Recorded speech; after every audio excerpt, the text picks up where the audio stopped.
Beautiful souls, welcome. It is so awesome to see you here, and what a joy it is to share this time with you. I want to thank you so much for joining me.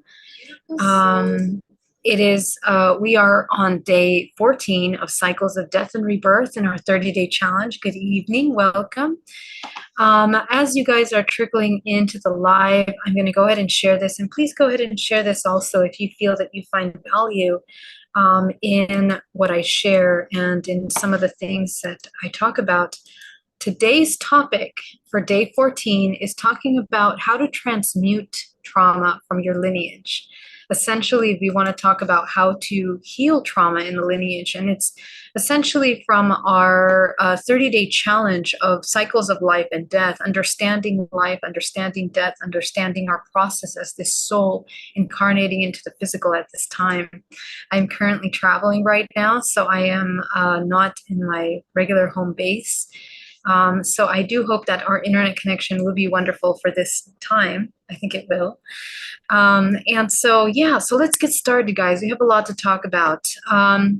So as some of you have been following along the challenge, the topic that we're talking about today really is kind of progressively leading towards a deep, deep understanding of our relationship with life and death, and the role that it plays in the bigger picture of this arc of existence as humanity is incarnate into the physical body, and as we live these lives out with all the stories and experiences that are helping us and aiding us in the process of mastering and experiencing this dualistic construct.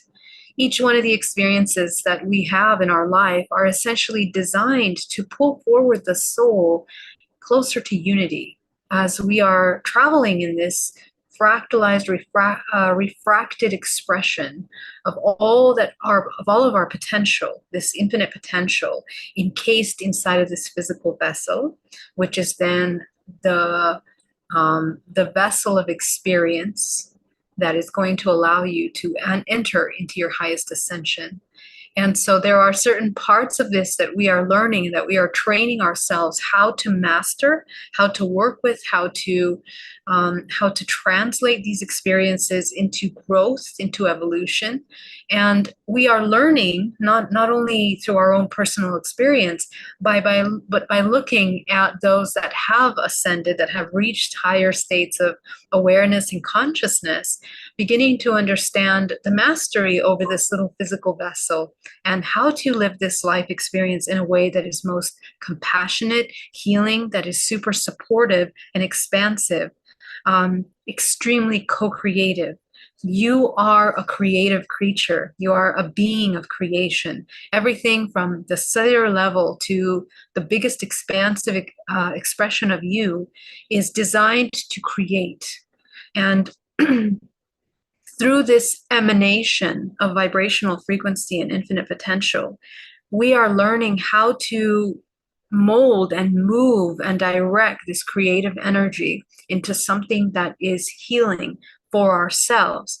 And what does healing mean? It means to become whole, to become whole.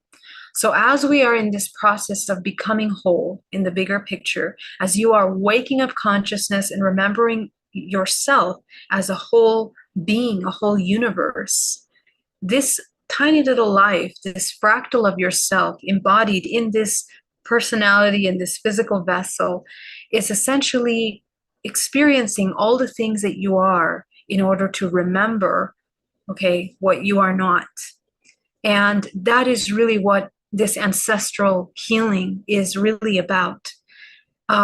Most of what we believe ourselves to be at this point is actually an accumulation of programs and belief systems that we take on for generations and generations. And generations from the perspective that we are in this limiting belief that we are in a linear timeline, but actually everything is happening simultaneously. Okay, and we are accessing the memory of our ancestors through our genetic code, through the memories that are within the multidimensional expression of this morphogenetic field. And again, the morphogenetic field is the instruction manual that brings this physical into form. So you are designed by the many choices that all of our ancestors have done, so many generations of choices, every single one of those choices creating a timeline that brought into manifestation you, this soul that you are, with the stories, the ideas, the belief systems, the emotions, the programming, the programmed nervous system within your body that you come into at the time of birth. You are a product of these prior cause and effects. And so in this process of becoming aware of those patterns, you begin to understand, what are you repeating? What are you no longer in alignment with? And what is something that can come into transmutation for healing, for the highest healing? So let's take a look at some of that as we begin to observe this physical body. And let's talk about the programs that we are holding within the subconscious mind in order to heal this genetic history that we hold within us. Let's talk about first as we, let me open this up. Just a moment.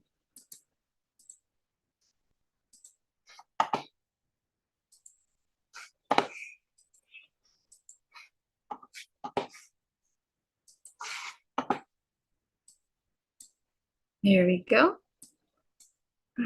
All right. So let's talk about first of all, what are we healing? Okay.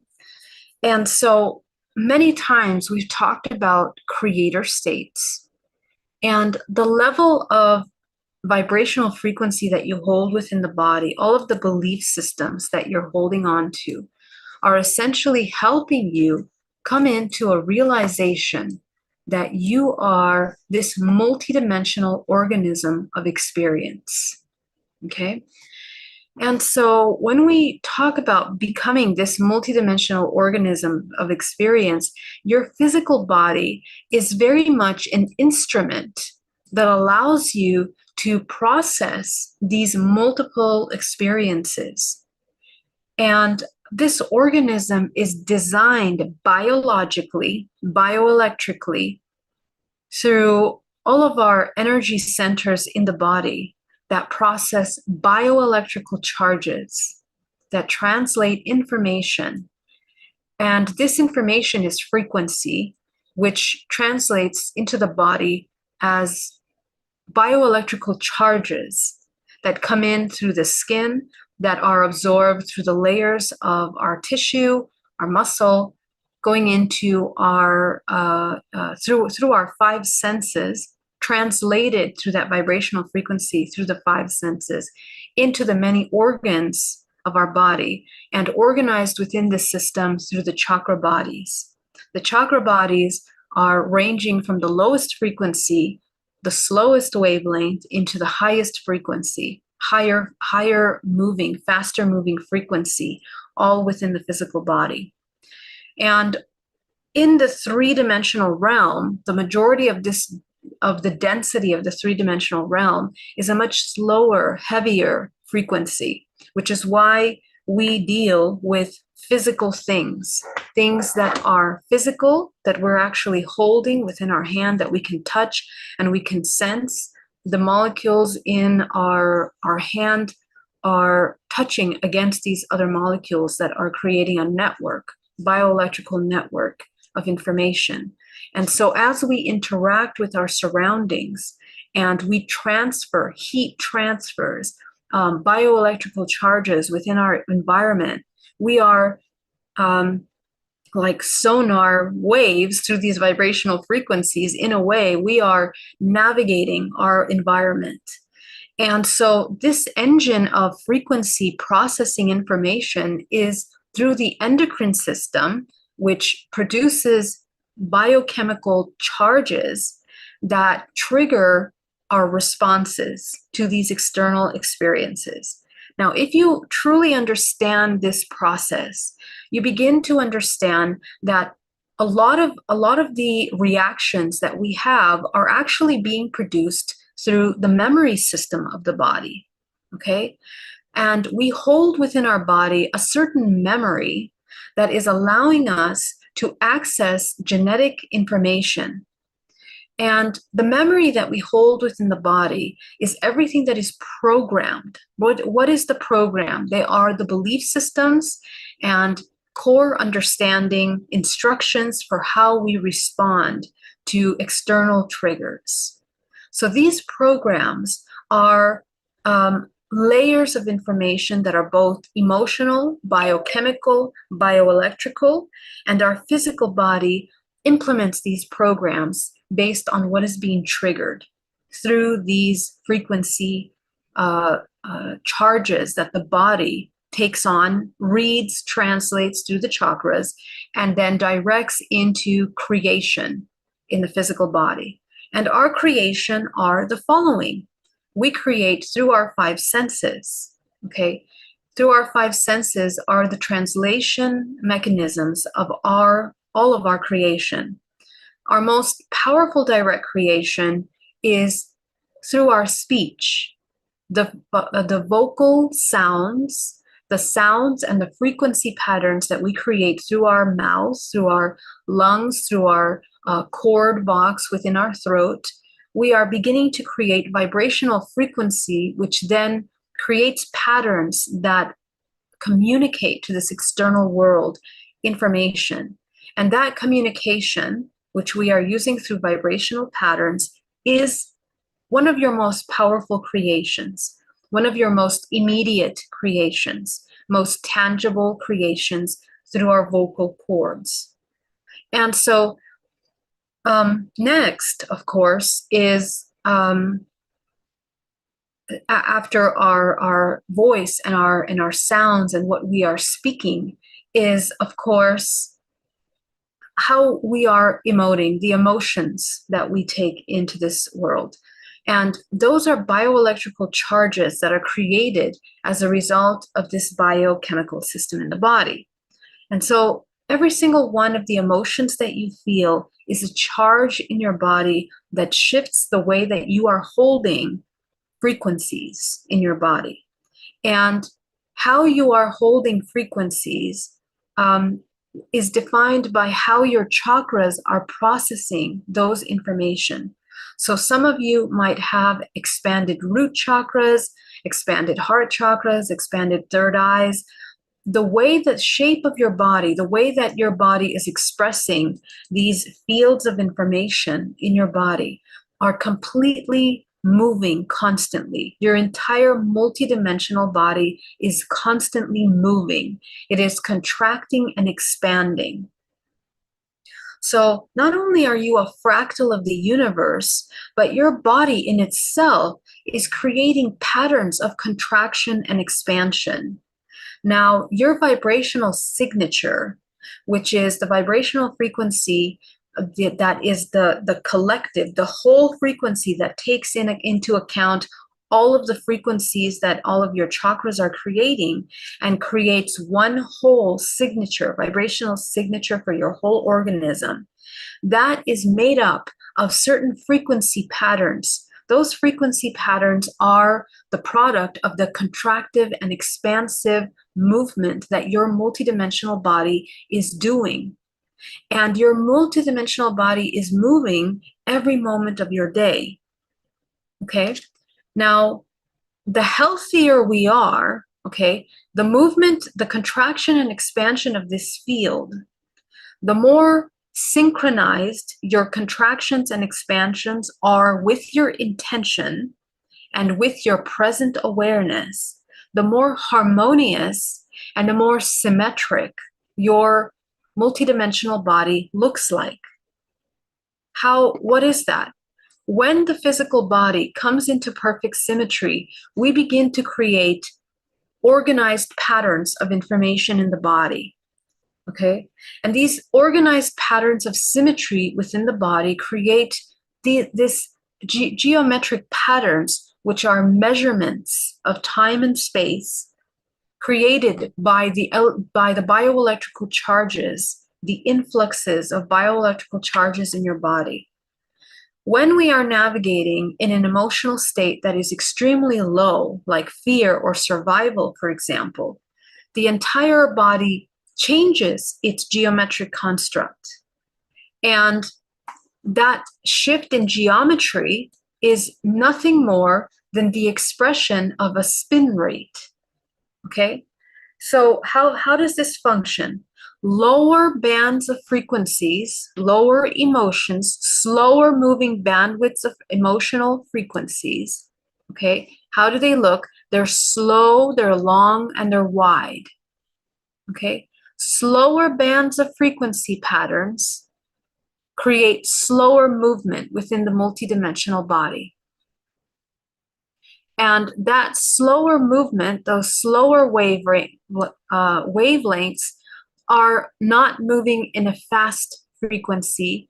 And the slower that those frequencies get, they are producing, hold on one moment, they are producing patterns and geometric patterns and wave productions that are very slow moving and are going against or slowing down, stagnating the flow and the architectural structure of the entire organism. Okay? So the slower the emotion that you are holding within your body, the lower the emotion you're holding, the slower the bandwidth, which means that your spin rate of your body, you don't even get to this geometric shape. You are creating a very slow emotional state, which is spinning in a centrifugal manner. Okay? And that centrifugal manner of spinning is going counterclockwise in a state of creation, a counter creation, in a state of counter creation. This is extremely important for you to understand, that the more that you learn how to synchronize your expansion and contraction of your multidimensional body, and you synchronize it with your emotions and your intentions, that you can begin to direct your co-creation. Now, this obviously is not something that we learn in our modern society. We are taught that we are simply a product of our environment, that our environment directs how we feel, how we think, our survival. And the more that we are in a state of compartmentalizing ourselves and the external, individuating away from the source and from understanding that your organism is a microcosm of the universe, you hold within you a fractal of the universe, which in and of itself is your center of creation. It's the center of your reality, and it's the center of how you create. So this disharmonized state of existence, okay, centrifugal state, anytime, and most of these states in which you are not looking at the contractive and expansive management of your body, usually you are existing in a state of illusion, in a fantasy world, not in the present moment. Because most of the negative emotions that we feel are rooted in the past or in the future. Why? Because when the self reconnects with the physical body, there begins to redirect the focus of their energy, and organically that redirection of attention, the redirection of intention in your present moment immediately changes the direction of your spin of your body. Immediately changes the frequencies and the way that you are expanding and contracting each one of the layers of your body. If your body is spinning in a state of sorrow, fear, anxiety, let me just find this really quickly. We are essentially coming into a counter-creative cycle.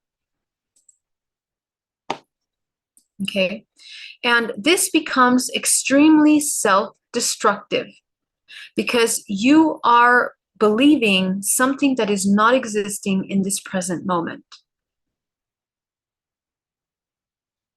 In this exact present moment in which we exist, in where you begin to internalize your attention to the self, you begin to redirect the focus to a state of observation, non-judgmental observation.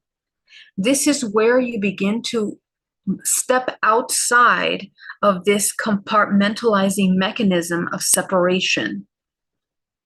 And you can begin immediately just by that movement, just by that switch in your attention, you begin to switch and change the shape of your multidimensional body, which shifts your vibrational frequency, which puts you in resonance with different timelines of creation. How it works is that you are in, so this is your body, okay? So let's start here on the left. The body that is here in a state of survival, let's say the one that's seeing red, right? Per se, seeing red, that's saying you are in a state of survival, your root chakra is wide open, and all that you can connect with is your perception of survival. So your state of creation is completely disharmonized, okay?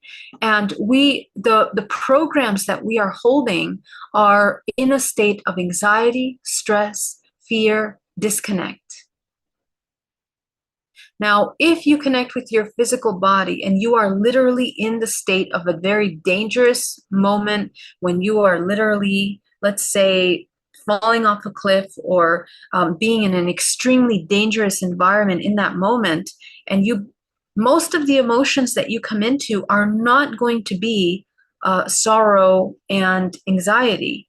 It's going to be, well, yes, it will be anxiety, but they will be fear-based emotions, and they will immediately switch you into survival mechanisms. Most of the survival mechanisms for the unconscious state is fight, flight, freeze, or fawn. So remember that this is the state of survival in which your body, the entire body goes into a high chemical processing moment of alert in which the body begins to process massive amounts of energy. And that massive amount of energy is needed for you to remove yourself out of this danger zone into a safe place. Now, for most people, when we are truly in danger, and we are in a state of observation, there have been stories of mothers that, for example, a car. There's a story of a car that was in neutral and just rolls over, and their little child that's playing in the parking, gets hit by this car, and the mother, in that moment, in her moment of stress and anxiety, pulls out of nowhere this Hulk energy, this incredible strength, where she pulls up the car and removes her child from that danger. Okay, so what we are capable of doing is actually very beyond our understanding biologically, and the function of our body in survival can really allow us to survive these incredible situations when we are in danger. But what happens to the person that is believing? Okay, so here's the thing. The brain doesn't know what is real, what is actually occurring in that present moment, or if it's imagining that trauma, it can also enter into these high states, these biochemical states of survival as well. Okay, so what do we have to do? The person that is in a constant state of survival, imagine how much energy is being directed, first of all, biochemically, the amount of chemicals that are being produced in the body to sustain this state of deep sorrow, anxiety, fear constantly. And some of us that fall into deep depression, deep anxiety, deep suffering, deep sorrows, we are cycling and looping in these constant states.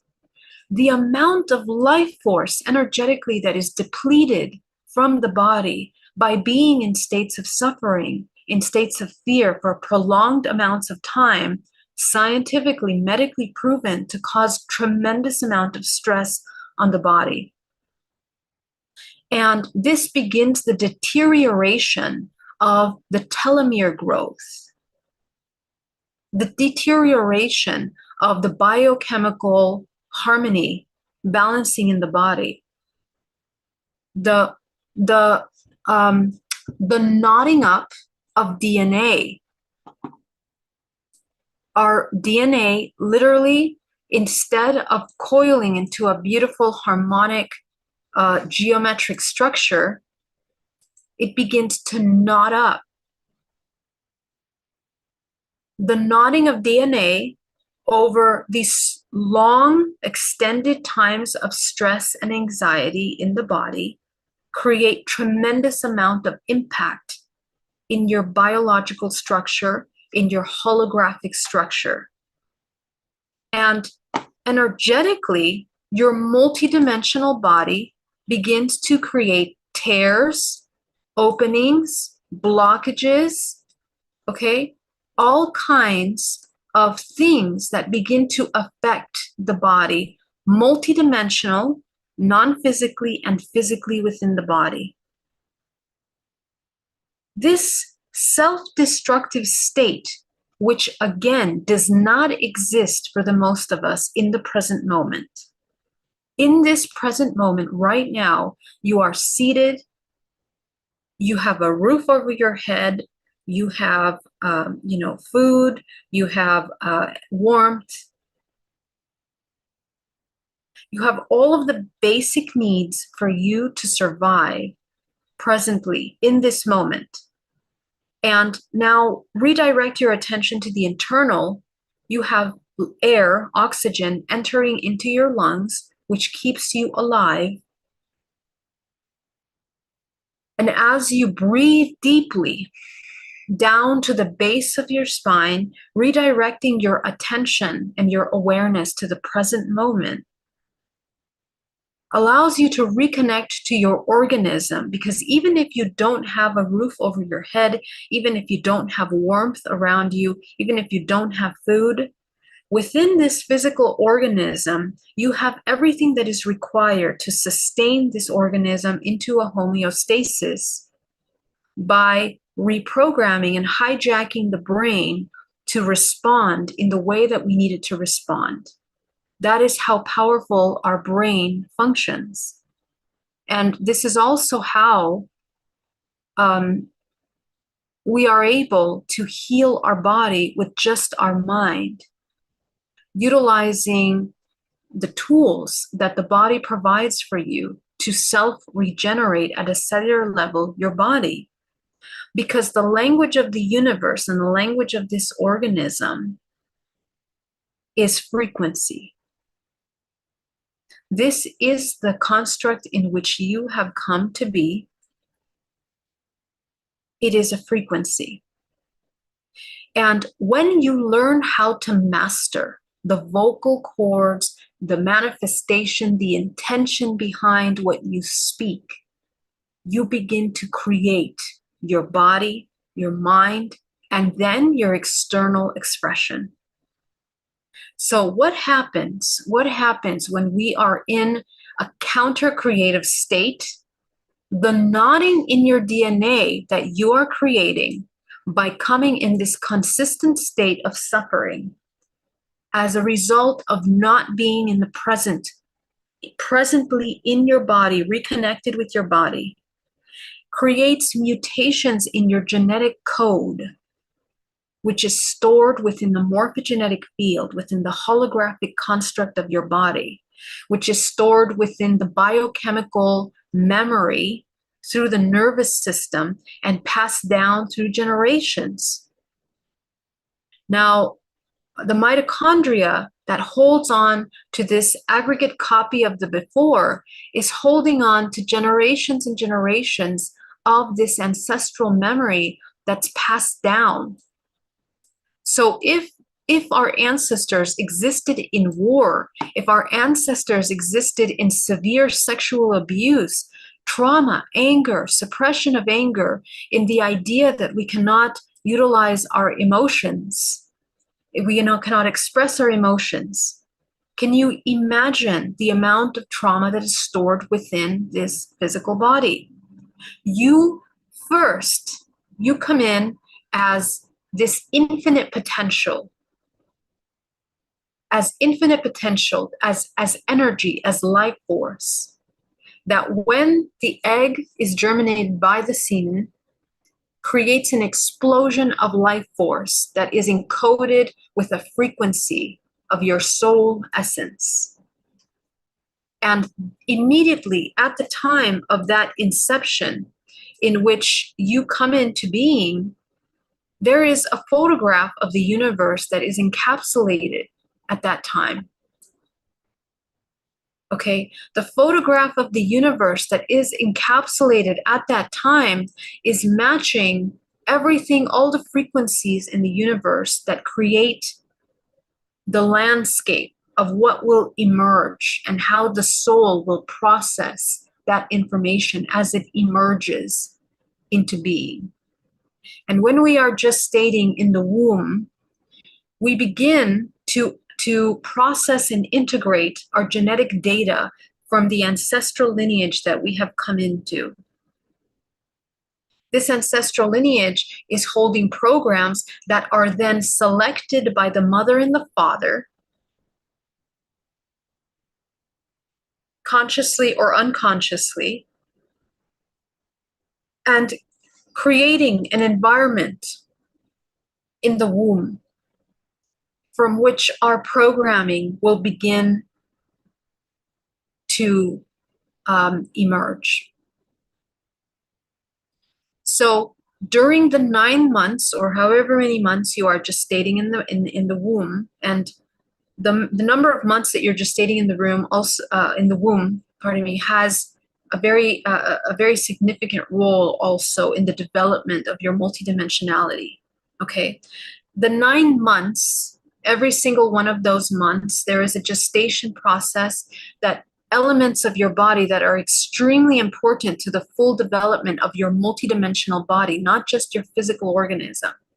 But the gestation process in the womb, you are growing your multidimensional body. Your chakra system is being seeded into the organism during those 9 months. We have 9 main dimensional layers of our body, and those 9 main dimensional layers of the body are connected with the 9 chakra system, 9 chakras in the body. These are vortices in the body that are being developed. And those chakra bodies in the body are processing and integrating the information.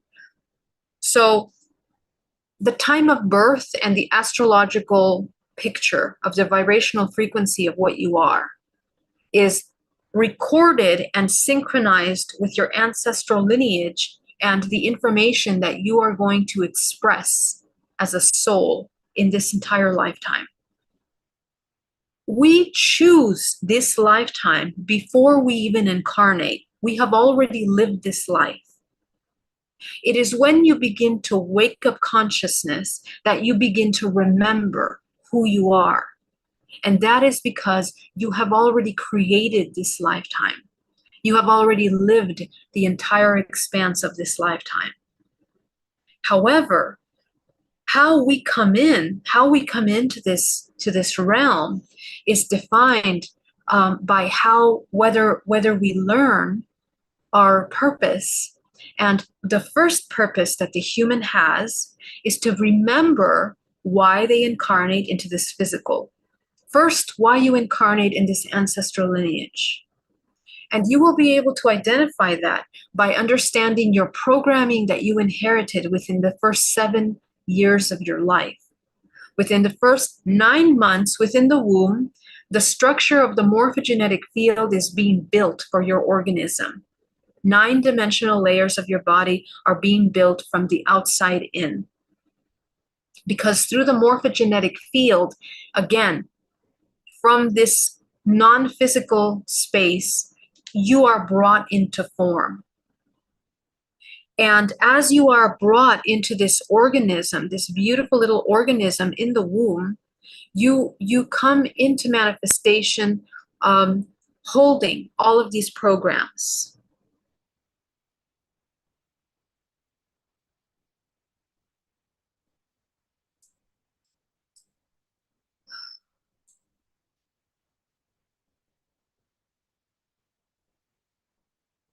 Let me just find my slides here for a moment. 1 minute, please.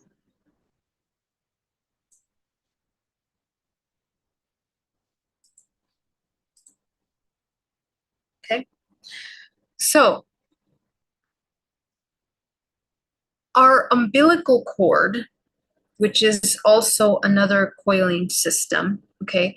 Remember that the shape of manifestation that this universe has chosen to take is a coiling of information, because that's how energy runs. That's how energy moves. It is a coiling, okay?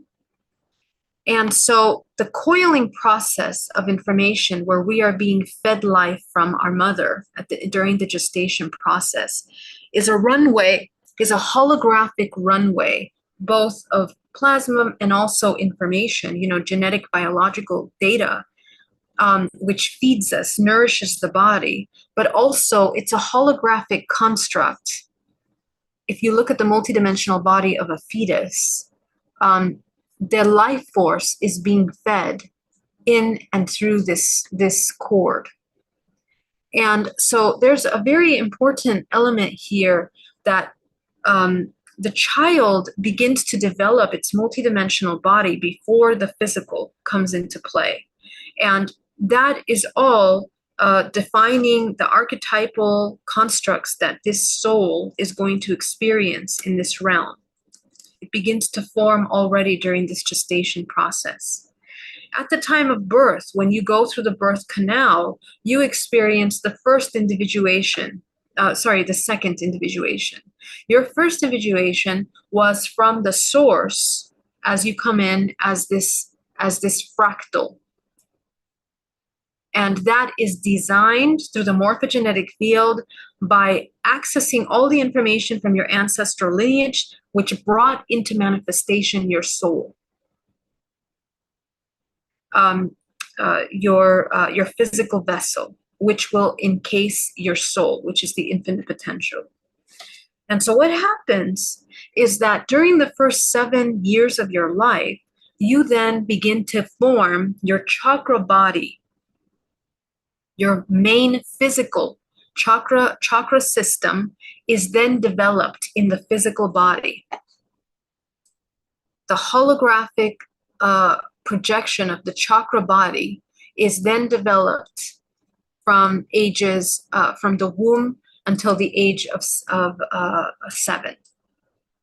Okay, so each one of these chakra bodies, each one of these endocrine systems that are learning within those first 7 months, they are being programmed on how they are going to secrete the chemicals, how memory will become expressed.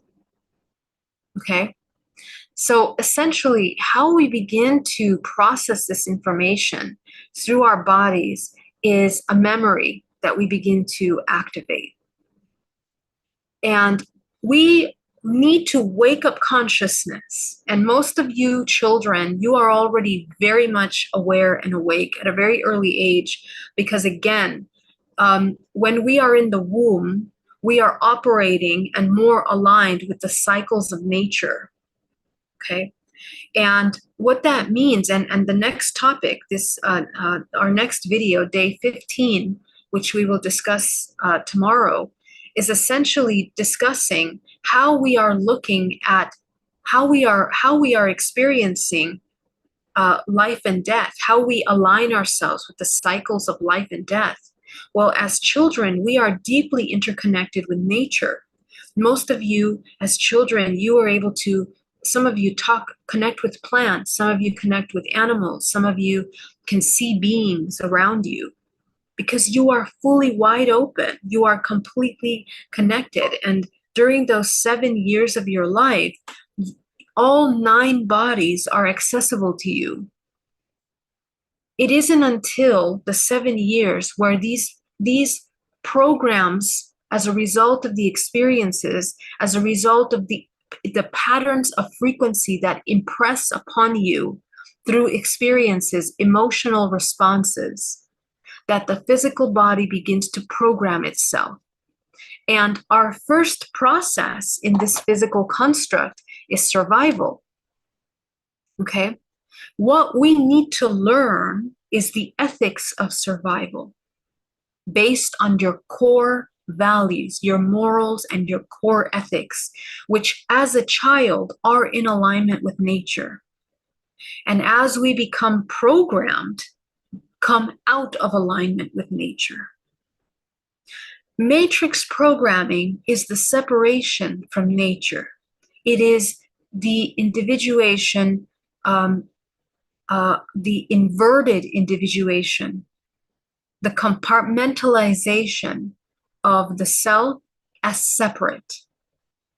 So the individual that is experiencing separation, that believes the illusion of this holographic matrix to be separate from its source, begins to experience suffering and begins to believe fear and suffering as a truth. So what happens is that we program ourselves away from nature, because in nature, what is the inherent laws within nature? One. We are one. Oneness. Oneness is the divine expression of nature. And we learn that through nature, because in nature, we see patterns of constant regeneration, life and death, seeds of life that are like everything is beaming with life. And even in the death, there is an opportunity for life to emerge. And we see that in nature, in all the cycles of life and death. But we forget that these natural cycles of life and death are essentially what are in alignment with the earth. So the earth is operating at a very specific vibrational frequency, okay? And the vibrational frequency of this earth is essentially, it's programmed, the earth is programmed with specific frequency patterns, which is also information. Okay, so the planet Earth, because now why is the planet Earth called Mother Earth? Because it is the third planet of the solar system, and the third dimension, the law of three is about creation. However, the Mother Earth is not separate. In order for it to create, it requires the sun. The life force that is emanating from the sun that brings all living organisms to life on this construct, on this three-dimensional construct, is through the sun. That's why the sun is connected to your heart.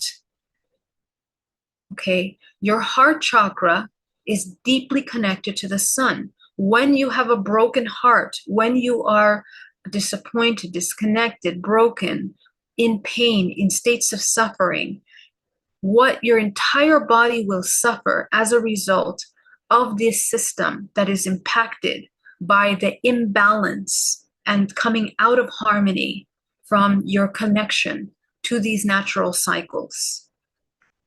So the entire organism comes out of alignment with the earth by the illusion of the matrix of separation.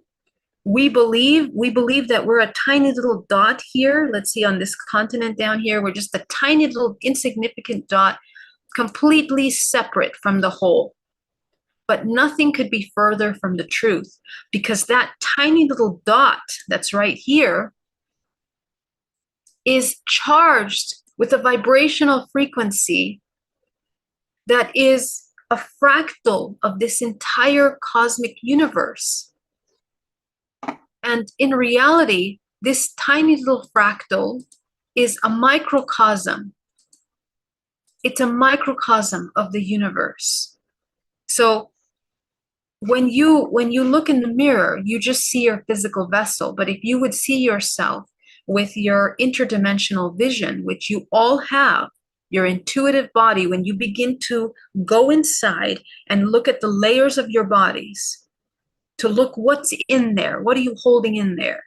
You look more like this. You are a light. You are a light. The physical is just a little capsule holding this light. this energy, this life force. And you are that life force that is the creation of this multidimensionality. Because within your physical body is your entire reality, okay? Within this entire body is your entire reality. What you are creating, what you are manifesting is a result of all the programs that you hold historically in your DNA.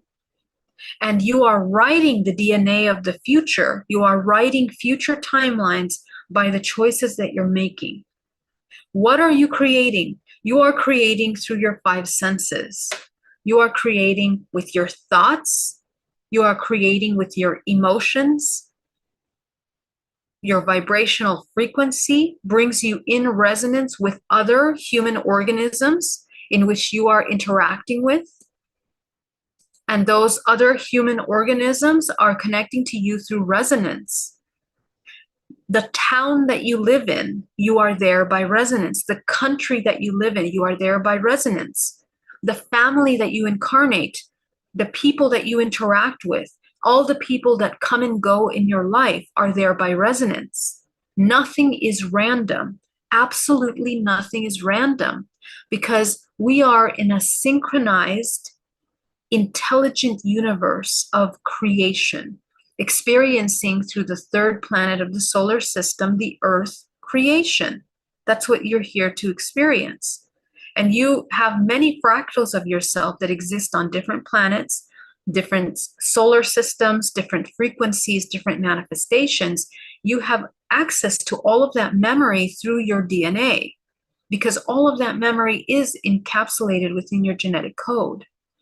When you wake up your memory, when you begin to remember who you are through hypnotherapy or through meditation, through DNA reprogrammings, whatever modalities you are learning to remember who you are activating your DNA and you're waking up ancestral memory, because you are your ancestors. You are that great uncle that discovered electricity. You are that great Leonardo da Vinci, because again, we are one organism fractalized amongst the human race. And so there is a collective memory that we pull from. And all of us are swimming through archetypal constructs. There are 12, I say 13, main archetypal constructs in which we are cycling through. When you incarnate in this physical realm, you are cycling through these archetypal constructs. And all of the many lives that you exist within this three-dimensional realm are to integrate all of these archetypal aspects of yourself to make whole, from separation into whole, which is what healing means. Healing means become whole. Healing means the integration of your lower, middle, and upper dantian. Healing means the integration, the alchemical marriage between your feminine and masculine aspects of yourself. The entire experience of incarnation here on this physical planet is about the marriage, the union of yourself, of your whole self. So when we talk about love, for example, we are not talking about the romantic love of you with an external object, person, place, thing. It is the emanation of the creative life force in a centripetal spin of yourself as a creative human, which is integrated within the self in the highest creative state possible in order to create an implosion. That implosion of the highest vibrational frequency, highest spin rate within your body, in which you become one with all. And much like how suffering, trauma coils up your DNA in the most counter-creative creation, both internally, biologically, biochemically, biomemory, and also interdimensionally, the experience of a human in a state of sorrow in a state of sadness, of survival, of depression, of disconnect, of separation, is always in a depletion of their life force and of their potential. And that is memorized within the cells of your body and passed down through the generations. In vivo with your children, in vivo with your children, and multidimensionally with your ancestors, which are existing inside of your body. Your future children, your descendants, are also living inside of your body. Biologically, we have cells of ourselves, of our mother, of our great-grandmother, and we have existed within her womb before we have come into manifestation, the organism of who we are. So we are talking about the responsibility now of a spiritual maturity in which you understand the consequences of cause and effect. The beautiful laws of co-creation in the 3D is run by what we know as karma, cause and effect. Okay, so when we are in states of effect, you are completely at the mercy of your environment. In fact, you are created by your environment. You are not a creator. You are in a state of separation. And you are surviving. Your entire existence is a product of survival, an expression of survival. So if you exist in these lower bandwidths of emotions, the majority of your day, your weeks, your months, your spin of your body, the geometry of your body is going in a centrifugal manner in which you are depleting your creative power. And most people that exist in separation tend to also deplete their sexual energy through porn, through sex.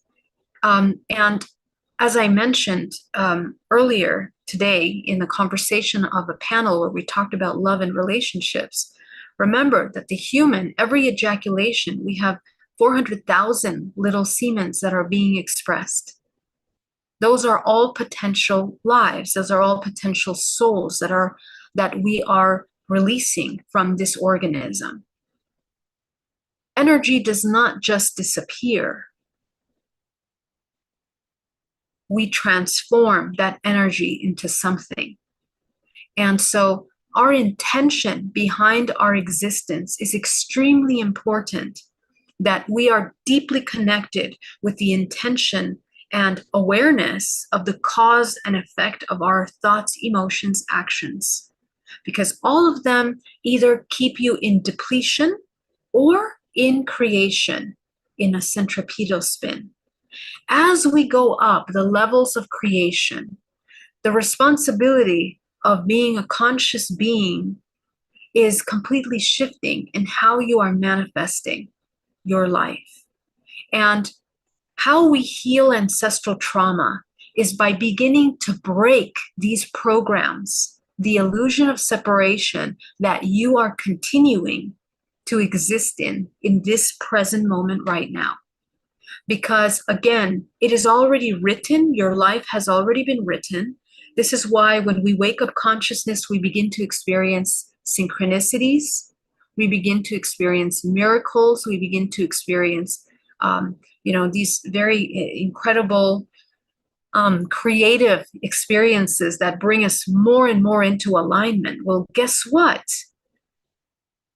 Those miracles are not random events that are just magically happening.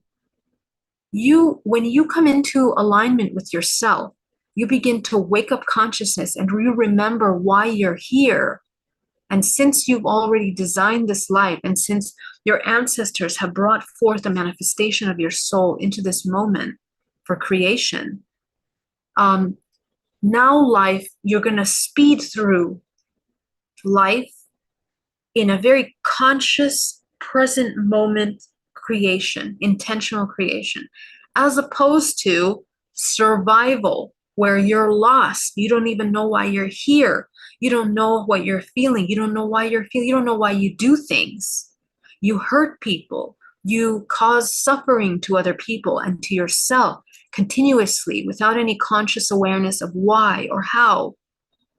This severe disconnect from yourself is an inversion of nature. Nature, a beautiful plant, a flower, it doesn't question when it begins to wilt. It accepts that as part of its regeneration cycle. And it knows that when that leaf falls into the ground, turning orange, beautiful colors of red, purple, it goes into the earth and becomes this incredible food for more life to emerge. It is even eaten by caterpillars, bringing life to those caterpillars, which then turn into butterflies, and so on and so forth. These cycles of life, we are incredibly interdependent with one another.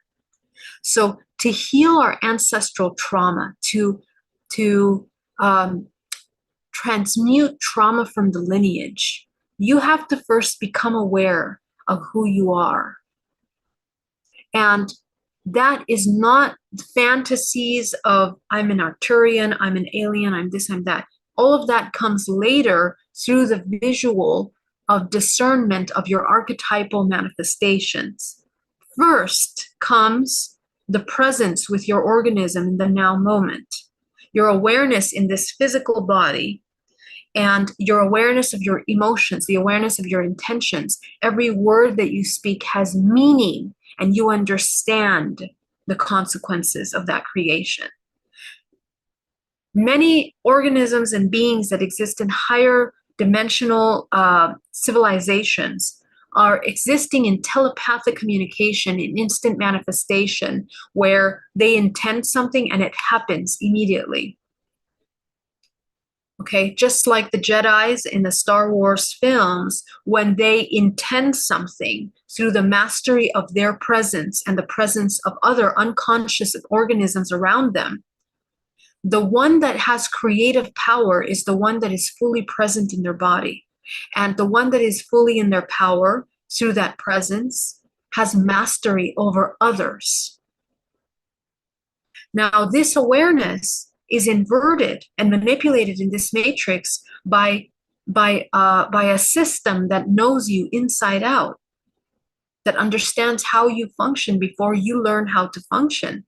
And if you're asleep and you're in hypnosis in this system, you are going to be told how you are, who you are, what you are, and you will be a victim. You will embody the victimization of that ignorance of yourself, only playing out like theatrical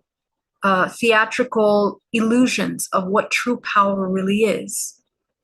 Trust me that when you wake up, what you think, what you have been told is not a way of living, is now becoming the truth of what life is. A harmonious, peaceful state in stillness and quiet and a reconnection, a deep connection with nature. All of the things that entertainment industry, political, economical, pharmaceutical systems all push against, the connection to nature, the trust in the self and the trust in the intuition is all inverted for these parasitic systems to survive off our ignorance and our disconnect from our physical body. And so as we begin to heal the trauma from your lineage, you're waking up to understanding what an illusion we've been sleeping in. Making sense of the cycles of life and death are very important for you in this process. And we have to become friends with death early on in this process of ascension, because you are going to have to essentially let go of the belief that any part of you is finite, that any part of you is going to exist, or anything is stagnant and stale. In fact, the ever-changing is the only constant in this universe. Things that are constantly evolving, transmuting, and you are a transmutational organism. You're an organism of transmutation. So in this physical body, as we begin to connect with healing these traumatic wounds that are created within the multidimensional body, we then come into harmonious balance. So most of your belief systems are rooted in the programs that were taken on by this holographic matrix everyday experiences. And every single one of your chakras has a polarity, it has a feminine and masculine aspect to it. When the chakras are out of harmony, when they are overactive, the human can experience fear of change, rigid boundaries, hoarding, greed, sluggishness, tired. You're sluggish, you're always tired, okay? Obesity, overeating. That's an overactive root chakra. The underactive root chakra, so that's when you look at your chakra and it feels really, really stagnant. It looks like you can't even see it, you can't even connect with it. Okay, the underactive root chakra is fearful, anxious, disconnected from themselves. They don't know what they feel, they don't know who they are, what they're doing. Disorganization, financial difficulties. It could be people that are underweight. Okay, a harmonized chakra is the individual that is grounded, embodied, fully in the body, stable, calm, centered, has a very strong sense of safety and security, and a deep trust within themselves and the world. Okay, so you begin to notice, and all of these imbalances within your chakra, the way that your chakra will look is that the part that is most out of balance will be larger. The overactivity is larger. Okay, so when the chakra is overactive, it's expanded, but not in a controlled conscious state.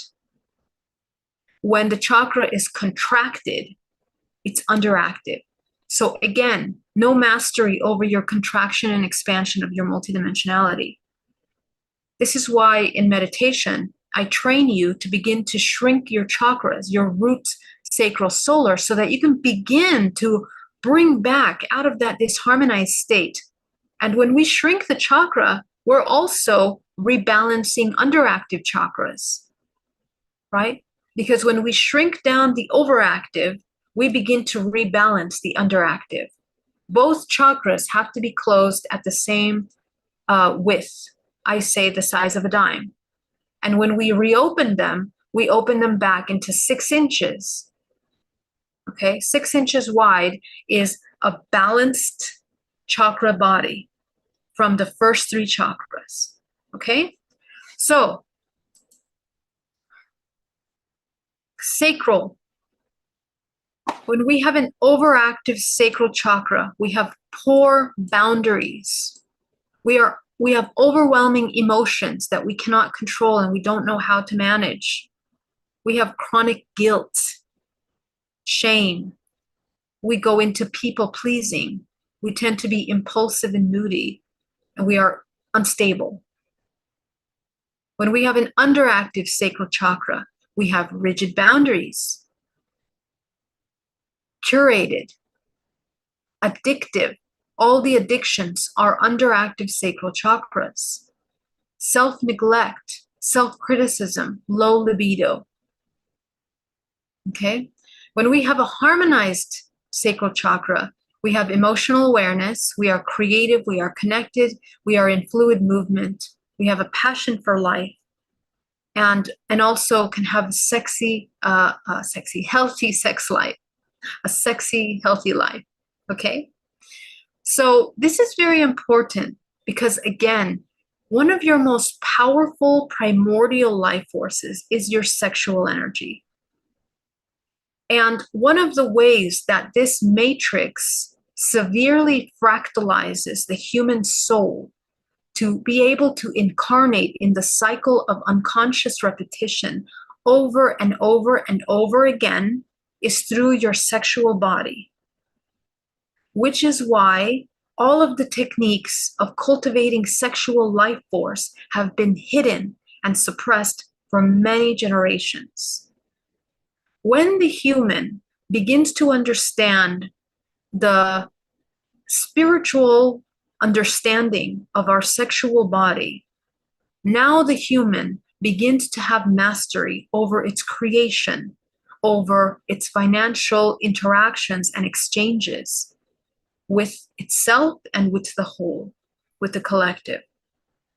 So for those of you that have traumatic experiences in the sexual body, that have trauma and that are playing out the wounded masculine, the wounded feminine in your life, begin to heal these. And of course, in playing these imbalanced sexual understanding, there is a fantasy that is created about love, about sex. For example, concepts of Cinderella ideas, films, the entire film industry is built to indoctrinate and to engineer the human into false concepts of self and social exchanges of energy. And that is an inversion of nature, because the human is a creative organism that is deeply interconnected to one another.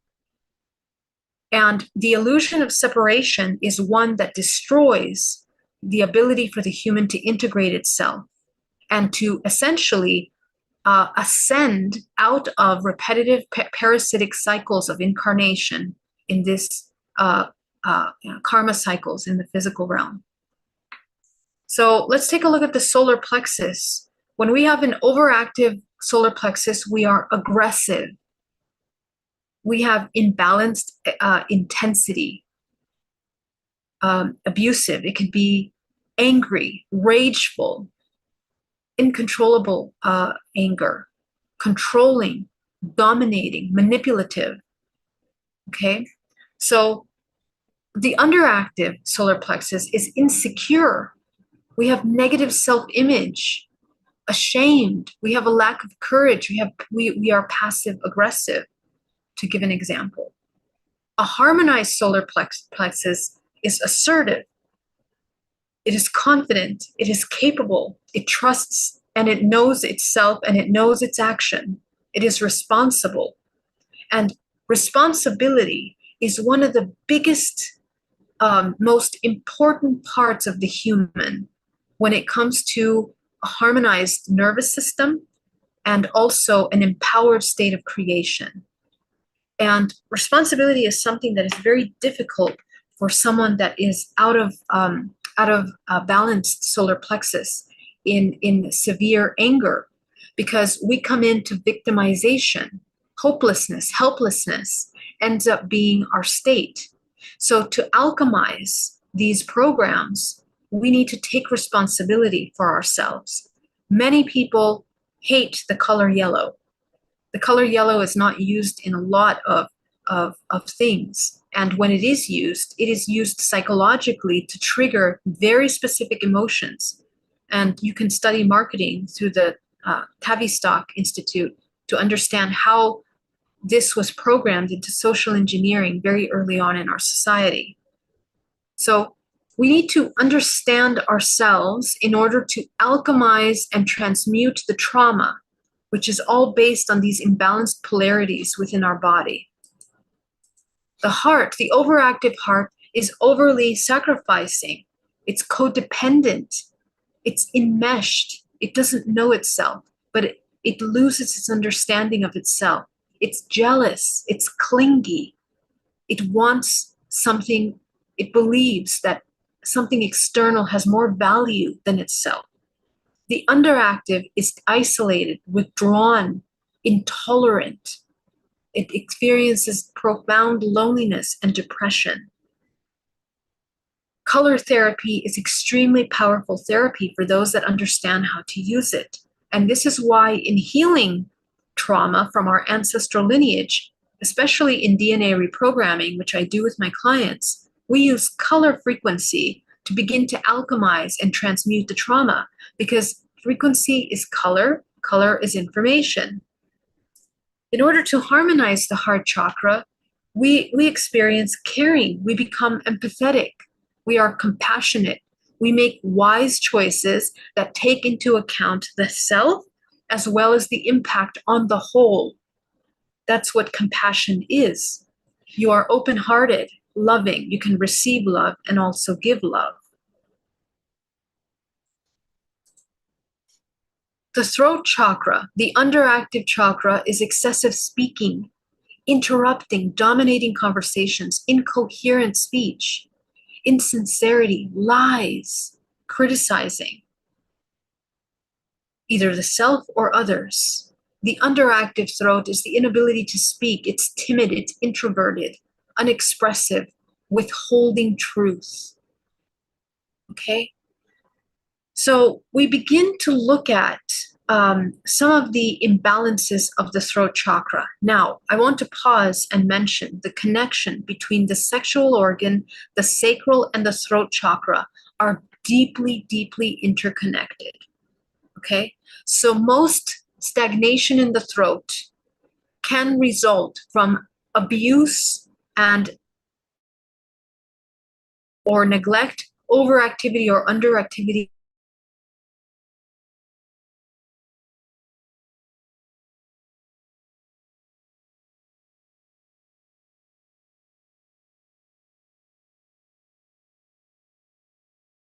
believe that they're deeply not creative, have no power, are disempowered, and under control of something external to them. Okay, so what we're experiencing right now as we are evolving into the new human, a new human, which is your choice. You can either be the new human or you can be the old patterns of suffering continuing in these cycles. You create your timelines. We are now coming into a new era in which the age of Aquarius is coming into these expansive states in which the divine feminine is coming into a balanced, harmonious state with the masculine. And that will require that we begin to integrate these parts of ourselves. This is where the work is. If any one of these things call out to you, sit with these parts of you and begin to work with them. The harmonized throat is a clear voice. It's an authentic self-expression. Your authenticity and your integrity to yourself is the number one thing that is your priority at this time. Honesty to yourself, raw honesty, sometimes difficult truth that you don't want to see about yourself and others, listening fully and coming into resonating, where you resonate. How do you resonate? You know who you are first. You won't know how to connect with other beings if you don't know who you are. The third eye, the overactive, is delusions, hallucinations, nightmares, obsessions, headaches. The underactive is poor vision or memory, especially poor memory. Again, this is DNA. The third eye masters this information. Okay? And so the underactive chakra is a difficulty planning. You're afraid of the future. You're afraid of making plans because you feel disabled from your ability to trust, your ability to create, your inability to visualize. So those of you that have a problem visualizing, you have a closed third eye chakra. It's underactive. You're not exercising it. But guess what? When you start exercising it, you're going to start to feel a pressure in your forehead, and you have to go beyond the fear of that pressure. At first, it'll feel scary. You're going to be afraid that something's going to pop in your head or you're going to hurt yourself. I've been there, and I'm there with many of my clients, walking them through this pressure in the forehead until they begin to open up that third eye and allow themselves to use the imagination as a tool of navigation and discernment.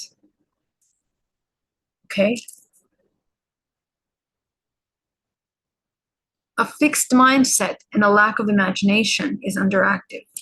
A harmonized third eye is meaningful dreams. Again, we talked about lucid dreaming being one of the most important things because, again, dream state is your actual real life, is the other life where you are the greater, you have access to the greater aspects of yourself through your morphogenetic field, in which you access the non-physical parts of you, where you are navigating the many archetypal aspects of yourself as a whole. This is also where we begin to memory recall. The activation of the third eye, the activation of your higher faculties, is the key to activate DNA. You don't go to a session for someone to activate your DNA and you're done. No, you have to cultivate your vision, your third eye, your intuition in order to activate your DNA, because your memory of your entire life, every moment to moment, that's DNA reprogramming, deprogramming the programs that no longer serve you, and remembering what's true, which is essentially what is there all along. It is your innate beingness that emerges. You are deprogramming matrix programming. You come into symbolic thinking, which means that you're connecting to the Akashic records, to the DNA of the earth and then of the universe, where we start to look at archetypal symbolism, where you begin to look beyond that, because archetypal symbolism is just from this matrix. When you go beyond that, you're looking at platonic solids, which are geometric manifestations of vibrational dimensions.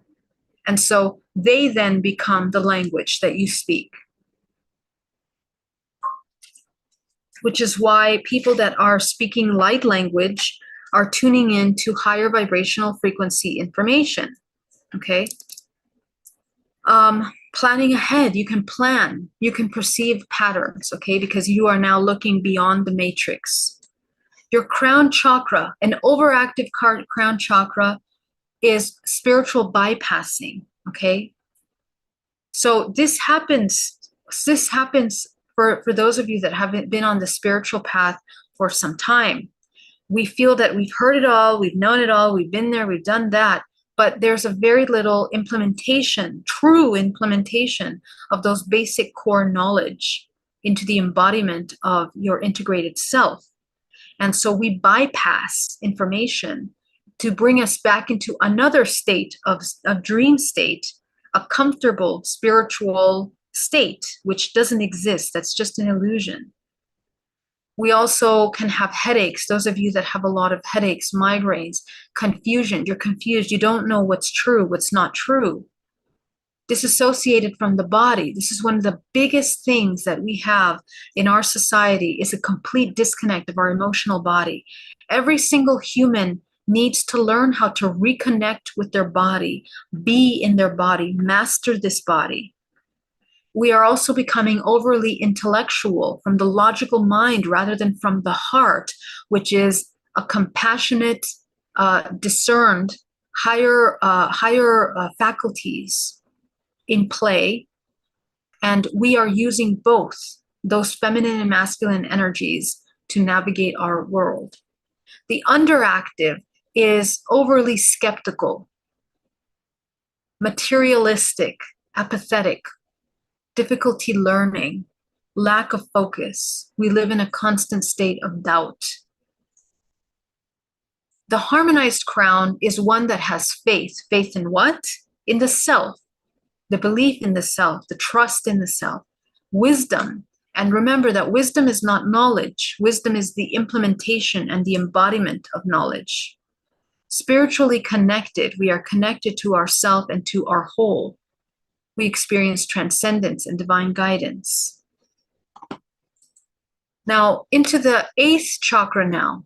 When it's balanced, we feel divinely guided and connected to your purpose, your higher purpose. Okay, so the 8th chakra is the center of co-creation, as I mentioned many times in my lectures. The crown chakra, if you're not using your crown, you're going to have a hard time manifesting and utilizing the law of attraction. When it's unbalanced, we feel lost, confused, disconnected from your spiritual self.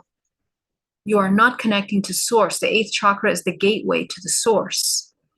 Okay, and so it's within the 8th chakra that we actually begin to access the higher faculties of co-creation.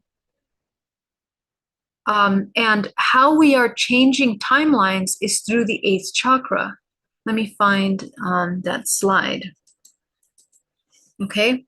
The eighth chakra is your relationship with the source. That's what it manages, your direct relationship with creation, with the source.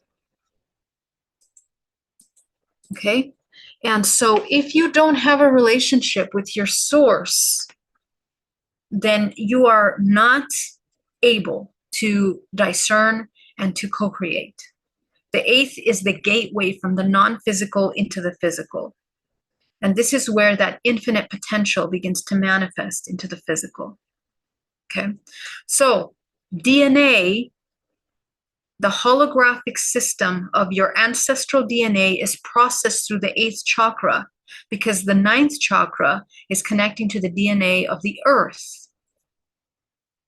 So all of the transmutation of your ancestral lineage is occurring by your choice of what you're creating here in the eighth, and affects the whole organism. Again, you have all those dimensions within your body. So you are all dimensional layers, okay? And you are learning how to navigate within these dimensional layers of yourself through your every choice, okay? So you are all these dimensional layers. So the more we come into harmony, harmonic creation, where you begin to enter into a self-organized symmetry of the Merkaba state, which is the first state. Okay, there are many geometric expressions that we actually have the power of coming into. And we can do that by embodying those states. Okay, so how's everybody doing? Let me connect here with the chat. I want to take a look at some comments. If you guys have questions, put them in the chat in capital letters. And let me just connect. Oh my gosh, it's so wonderful to see so many of you coming on live with me right now. Thank you so much for joining me. What a gift. Isla, so wonderful to see you.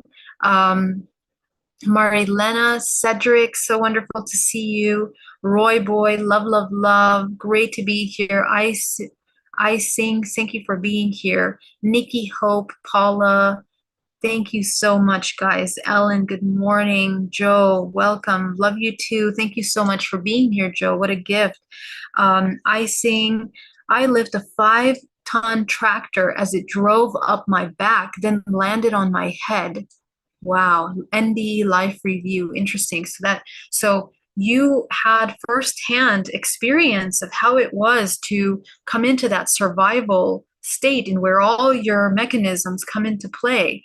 So imagine coming calmly into the access of those abilities. The manpower that is within you is incredibly powerful. You can access that through a conscious state. Adam, so wonderful to see you. Thank you so much for being here. I'm so glad that this is something that's beneficial to you. Icing says, teaching of Don Juan are great textbooks for study. Yes, beautiful. Go ahead and put your questions in capital letters. Tor Ferguson, evolving the mind from survival to awareness of one's own existence and all the advantage that includes. Yes. Love, love, love says, do animals, plants, all organisms undergo the same incarnation process? That is, their frequency is assigned to a certain species lineage. Yeah, so essentially how this functions is so really in this construct, all of these manifestations of life force and matter around us and in the different densities in which they are expressing itself, they create a harmonious whole of this planet Earth. The Earth can only exist as it does with all of these different layers of vibrational frequency. That is how complex our genetic code is. Remember, we have 144,000 gene expressions. And from there, from that database, is expressed all of these organisms that come into manifestation. And we don't even know all of these manifestations. We're still learning. Every day we discover a new animal, a new species, a new organism, both internally, a new process in the physical body, and in nature, in the ocean. We still have so much that we haven't uncovered. So the earth as a whole organism and its potential is a fractal of infinite potential. Okay. And so every single animal is holding through their geometric form a certain vibrational frequency. But the human organism is one of the most complex organisms in this construct. And the human organism partakes as a multidimensional organism that has awareness, access to the awareness of its own multidimensionality. Now, there are other animals that are also aware of their multidimensionality, and they use that for their survival.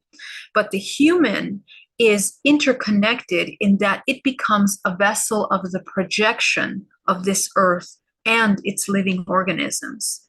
You are a universe. And really, when you get down to the core of this information, nothing really exists outside of you, in that you are creating all of these organisms that are around you. They are also an expression of ourselves, but not from an egoic, compartmentalized state, but that when we enter into the construct of the earth in the three-dimensional plane, we co-create all these living organisms that create harmony and also disharmony in this earth. And the earth is sustained by a balance that all living organisms participate in creating. Okay. So, for example, if we are someone that is highly counter-creative, like extremely counter-creative in a state of depression, in the bigger picture, this organism, this human, is creating a chain reaction to other organisms around it. We have karmic ties and laws and relationships with other interdependent organisms that are learning through the experience of this one organism. So in that same way, the animals and plants are all participating in this symbiotic dance of co-creation. How do we know this? Okay. Animals, for example, our pets, are an extension of ourselves. We have contractual agreements with them. And sometimes these animals can provide healing for us. They take on the burden, karmic burdens from us when we are unconscious. And it's an expression for the soul of that little animal to evolve as much as it is for ourselves, because everything is consciousness, essentially. Now, another way to explain this is that when you begin to you recognize your totem or your animal, for example, a hawk, and the hawk then becomes a symbolic communication for your ascension process. And animals begin to appear and communicate with you in order to communicate a certain symbolism of your ascension through your archetypal evolution. So we are having this dialogue with our environment all the time. And it's not that one or the other exists for another, but rather that we're interdependent in a co-creation, in a symphony, this cacophony of creation that we're experiencing together. So, what that means is that you, as the creator of your universe, have a lot of responsibility because, for example, in the example of the pet, when you're super unconscious, when you're holding a lot of depression and anger, and sometimes these little animals, you have agreements for them to take that on. Sometimes the little animal will develop the cancer. You won't develop the cancer, but the animal will develop the cancer, and the animal dies. And in a way, there is an exchange that is occurring between yourself and this other organism. Now, if you wake up consciousness and begin to take responsibility for your depression, it might change timelines, and the fate of that little animal might also change. Okay. So, but of course, this is simplifying, but it's an example that exists many times in the work that I'm doing. But every single species is cycling through cycles of life and death, each one playing different roles through their archetypal expressions. And all living organisms are cycling through different levels of that archetypal cycles. Okay, so yes, they do have different frequencies, and we are interacting with them. Stone Hobbit, what if the body one ends up in isn't designed for that soul, i.e. a walk-in, having to adjust to the genetic design? So the way I see the concept of walk-ins, and just for those of you that don't know what a walk-in is, it's the concept that another soul, one soul that perhaps came into the body in the beginning, leaves and another soul enters. Okay, and so people experience profound transformations to the point where they don't recognize their family members, they don't like the same things that they liked before, they believe they're a completely different personality and being. Okay, now the way that I see this is like this.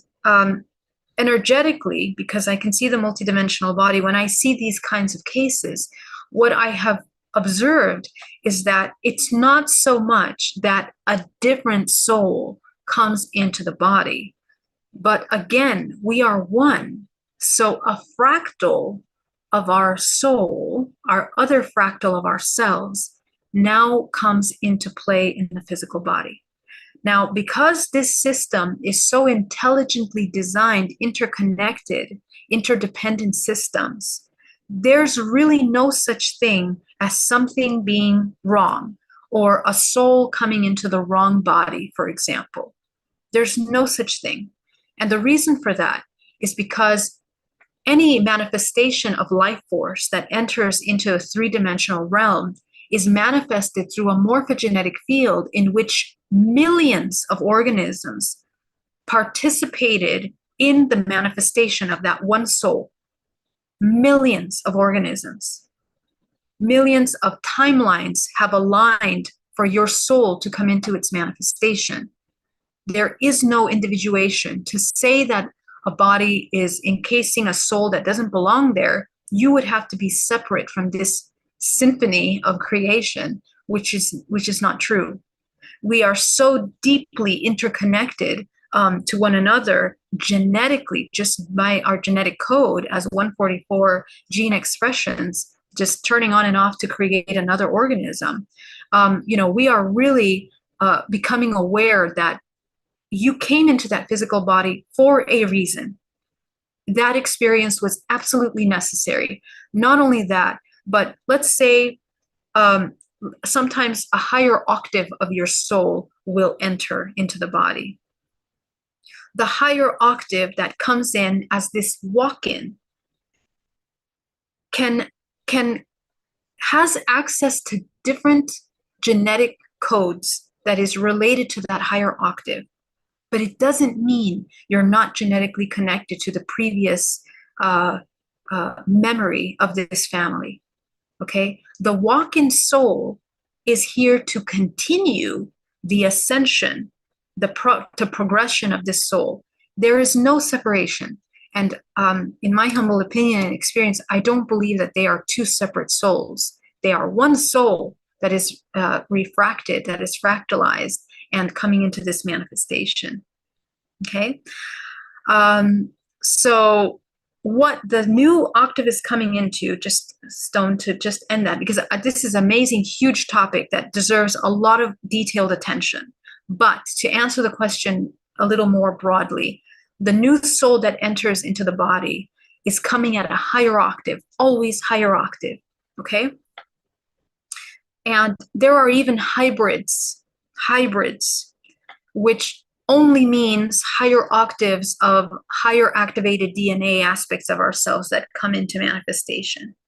Okay, and they are meant to pull forward all of the genetic lineages that are related to this soul. Okay, Shane NorCal,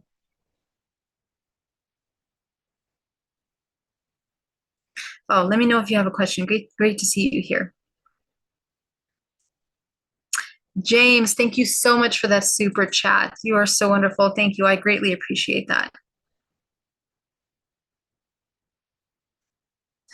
Go ahead and put your questions in capital letters so I can see them.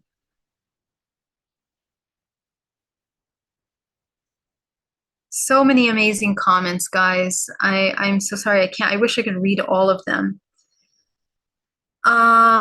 Let's see.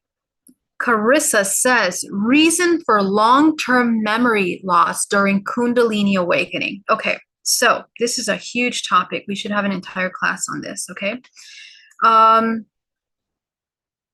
So any time that the body experiences a disassociation between a higher octave frequency and the present moment and the present frequency in the physical body, okay, because you're a multidimensional being, you are moving multidimensionally, which means at any given time, you are holding many different frequencies at once, okay?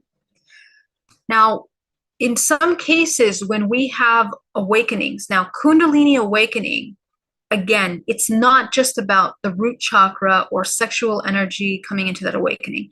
You have 7 and you have many Kundalini awakenings that you have to master, okay? Every single one of your chakras has to have an awakening. And your evolutionary process as a soul in this entire life, hopefully, is going to awaken each one of those chakras into their highest optimum state. As I mentioned, harmonious state.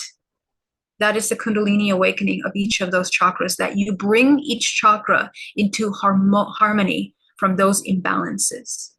Every time that you master one chakra, you are bringing into harmony entire layers of your body, again, into that symmetric structure, okay? So what happens when we go into severe awakenings, but we don't create a strong practice of grounded foundation of integrity in the physical body, mind, body, and soul? Let's take a look at this presentation for a moment, because I want to show you something about the multidimensional body. In your physical body, when you are holding certain vibrational frequencies and you don't integrate and create a foundation of integrity in the body, what does it mean to have spiritual integrity in the body? It means that you are balancing the dualities within you in order to create the alchemical marriage of the feminine and masculine polarities within you. When you don't do the shadow work necessary to create a strong foundation, the core laws of this physical body, in order to create a Kundalini awakenings, you are integrating these energy centers. When you integrate, when you begin to awaken, let's say the root chakra, and then you start to get downloads of information and you get shocked or overwhelmed, or you immediately drop your frequency from that heightened state of experience into a low experience, okay? Because some of these awakenings can bring us extremely expansive states of consciousness. But if we come into these expanded states of consciousness, these expanded states of consciousness, and you don't integrate, give space for the integration of that expression, or you immediately come into fear, let's say you come into a fear or uncertainty or shock or confusion, that disconnect in emotions will drop you. And that's a traumatic experience for you. And so what happens is that the brain will stop recording the information for memory. So what happens when the body goes into survival? Sometimes it has to preserve itself because it understands biologically, biochemically, that the body doesn't sustain the tools to be able to process the experiences we're going through. So in trauma, when there's a severe trauma and we can't process it, we disconnect, we disassociate from the body. And that can cause a severe disassociation. So the same thing, there is spiritual trauma. And spiritual trauma happens when you encounter the unknown in the spiritual realm and you become fearful. Immediately, a fractalization occurs. And that can cause memory loss. It can cause psychosis. It can cause multiple personalities.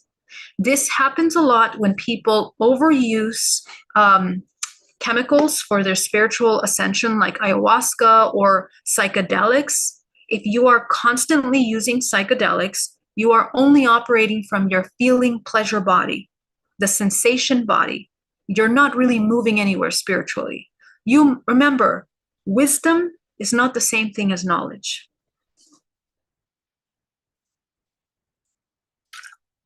When you are accumulating all kinds of information through these expanded states, it doesn't mean you understand what you're seeing and you understand how to use that information.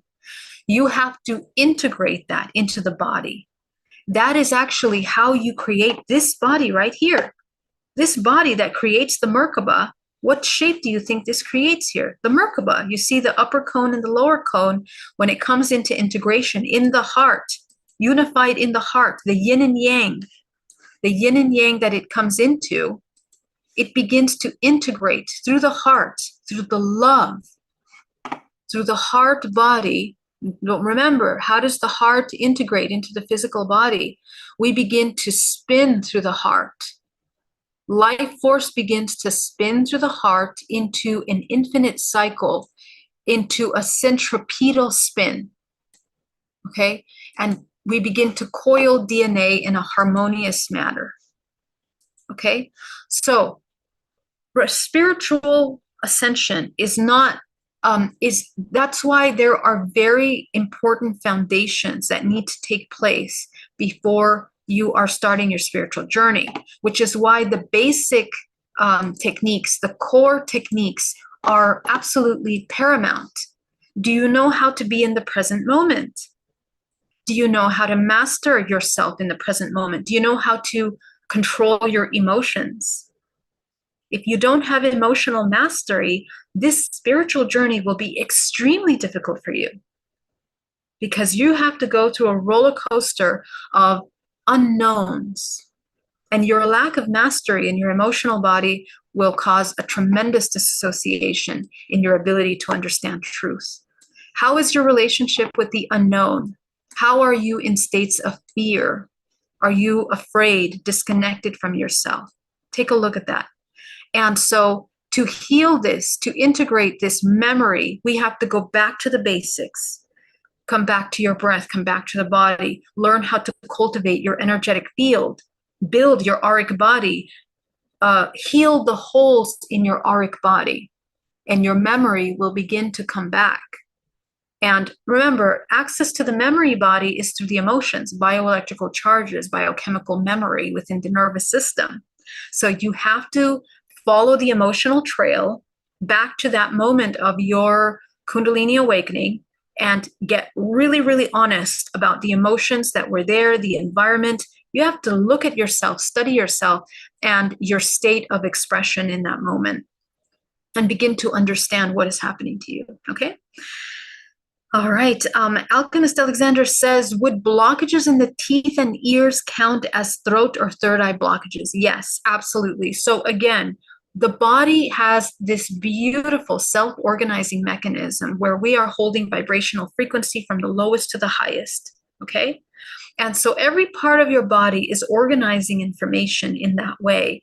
And so wherever you're holding blockages, illnesses, diseases in the body, well, this is where you're holding stagnant information, vibrational frequency in those parts. Okay. Now, remember, the side of the body that you're holding the ailment will speak to the imbalanced, overactive, underactive, feminine, masculine polarities within those chakras. Okay, so let's say it's the left ear, the left tooth, the left jaw. This is where you're holding the feminine imbalanced. Okay, the way that you're processing, and you can come back to this presentation to look at the chakras and the information that I'm sharing with you about overactive, underactive. You can begin to build the dots of what programs you're running to imbalance that chakra in that parts.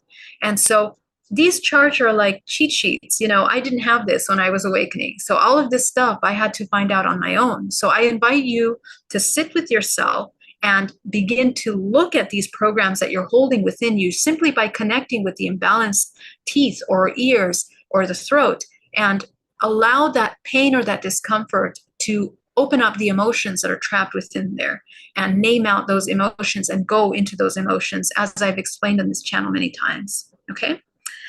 All right, my love. So let's go. Stones of Destiny says, will crystals help to balance chakras? Can we just wear them with intention?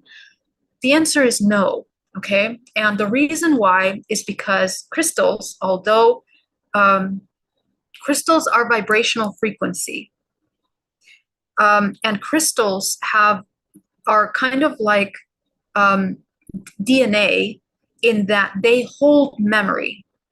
They trap vibrational patterns of information. They have a matrix of energy within them that they store information based on their vibrational frequency. Their color plays a role in that, okay? Because again, this is vibrational frequency language. That's why stones are meant for certain healing certain parts of the body. And they can help us enhance the healing, but you are the operator. Again, you are the center of the universe, your creation. So you have to direct with your intention whether you're going to use this tool to magnify, the healing abilities that you need. But in reality, these are just tools, and your belief systems are what bring these tools into life, into beneficial, supportive tools. You can heal your body without the crystal just as well.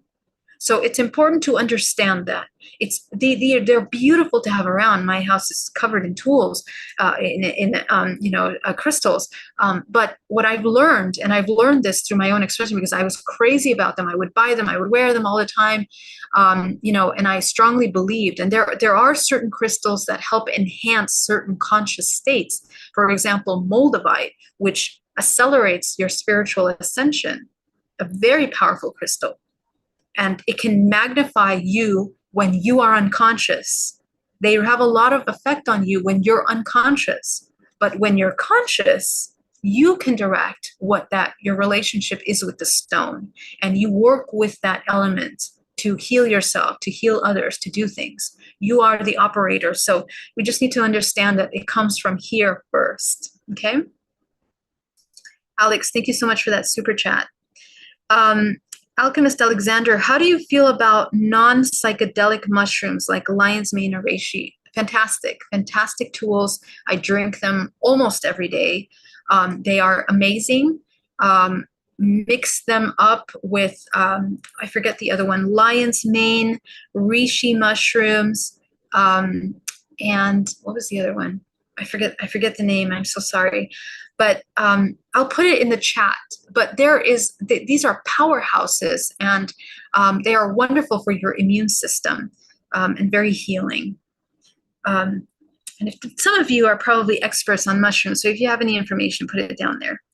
All right, guys. APOC414 says, how does one discern what type of spiritual healing to practice?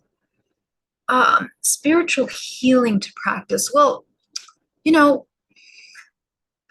our bodies, I think that you need to connect with yourself. And again, for example, in my spiritual journey, how I discovered what I needed was really by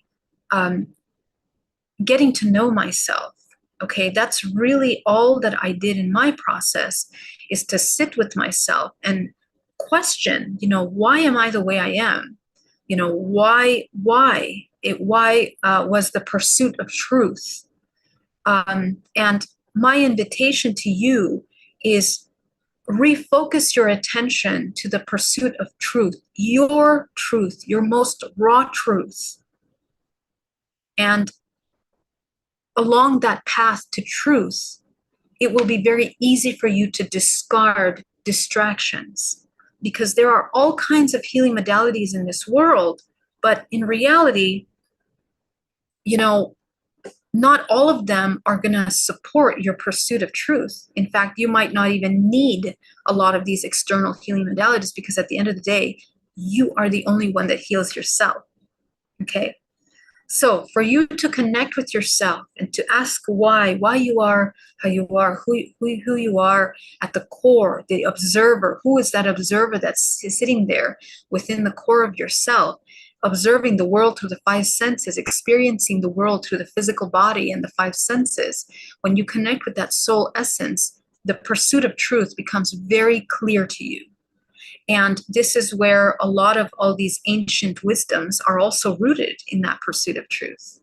So my invitation to you is to connect with that. And, that is, you have your own library. It was just incredible and so humbling to discover that when you clean your programming, you connect to the DNA of the earth, which is the Akashic records. The history of the earth becomes clear to you. You understand human race, where we came from. You begin to open yourself up to the many timelines, the interconnections between ourselves and other interdimensional beings. All of that is not just a fantasy. We see it because we are seeing many of the archetypal expressions that we come into as a human race, and then beyond that. Okay, and that can only happen when you clean your body. In spiritual healing, less is more, which means that you actually become enlightened by the extraction of things. Okay, so clean up house, clean up your mind, clean up your body, come into the neutral state, the 0 point in which you need nothing really for the ascension and for the healing, because you are this emanation of life force. Okay. I want to thank you so much for joining me today. And it was such an honor to share space with you. I am going to be back with our next topic. And let me just quickly see, what is our next topic here? Let me go ahead and open that up.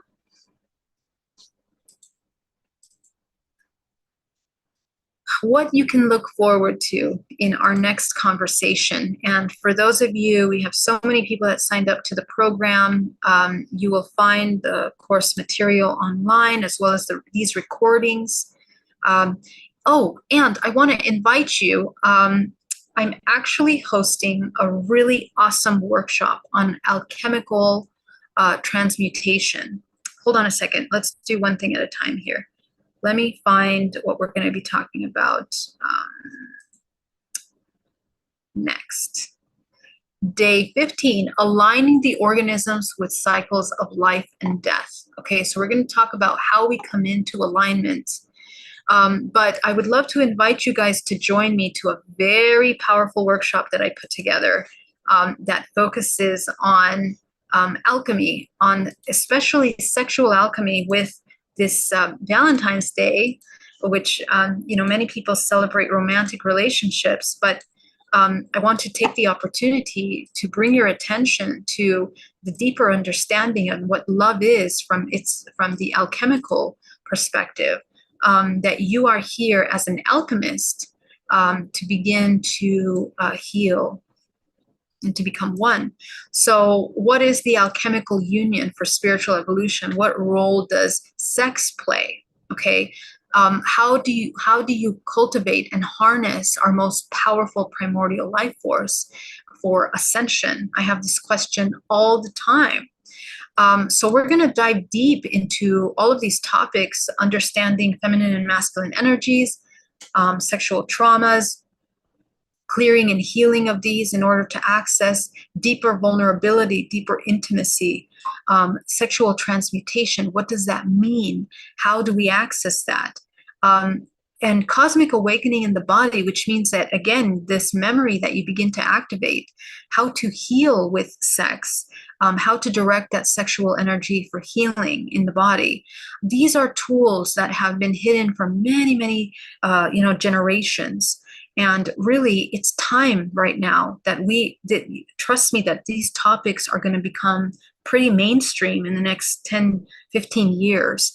And hopefully they become a part of our educational system, where we begin to understand the mastery and the power that the human has of creation.